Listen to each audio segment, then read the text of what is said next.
Najstarsze boli vredni Bikićanki. Porezali vece jak šterace z rúží, pošoreli zahradku zumbuloh, motýľoch i tulipanoh kolo budinka etno hiži.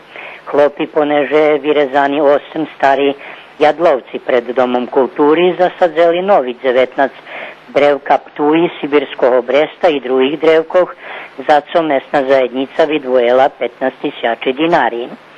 Podbalere i drugi boli najvrednejší. Na mesce porezaných drevoch kolo stadiona, keď kopani jarky za regulovanie podzemnej vody, zasadzeni novi drevka, veci jak 200 topoljoh, jak i veci dubi i jadlovci, ktorí dostali od šiđanského standardu. Všetky roboty zakončení, jak i planované.